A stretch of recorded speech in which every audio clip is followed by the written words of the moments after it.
আসসালামু আলাইকুম ওয়া বারাকাতু। বন্ধুরা, যুগে যুগে যত নেতার মৃত্যু হয়েছে, যত সুপুরুষ মহিয়সী মানুষের মৃত্যু হয়েছে, তাদের পিছনে তাদের আপনজনের হাত রয়েছিল। আসলে বেঈমানি এবং মির্জাফরি এ জগতে আপনজনেরাই করে। ঠিক তেমনি খামেনির দেহরক্ষীর বেঈমানির জন্যই খামেনি এবং খামেনির সাথে যারা ছিল তাদের মৃত্যু সংঘটিত হয়।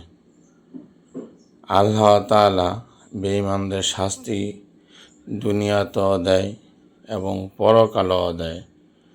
বেঈমানের কোনো বুক পিঠ নাই। আসলে মানুষ কত লোভী হলে, কি পরিমাণ ভয়ঙ্কর পরিমাণ নেশাগ্রস্ত মাতাল উন্মাদ হলে খামেনির মতো মানুষকে মৃত্যুর জন্য, তাকে মেরে ফেলার জন্য ষড়যন্ত্রে লিপ্ত হয়। আফসোস, হায় আফসোস। এই জগতে আমরা শুধু আকৃতিগতভাবেই মানুষ, প্রকৃতপক্ষে আমরা মানুষ হলাম কই?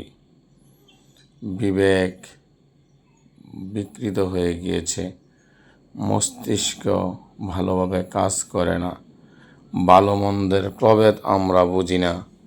আফসোস, কবরের কথা চিন্তা করি না, মৃত্যুর পরে কি জবাব দেব মহান রবের কাছে তাহা ভাবি না।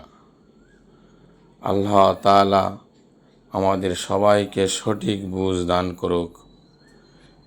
খামেনির মৃত্যুতে অন্তর থেকে শোক প্রকাশ করতেছি। আল্লাহ তাআলা নিশ্চয়ই ইসলামের বিজয় করবেন ইনশাআল্লাহ। ইসলামের বিজয় সুনিশ্চিত। তবে ইসলামের বিজয়ের পিছনে যাদের আত্মত্যাগ, তাদের আমরা কখনো ভুলব না। তাদের জন্য ভালোবাসা, দোয়া। আসসালামু আলাইকুম ওয়া রাহমাতুল্লাহ।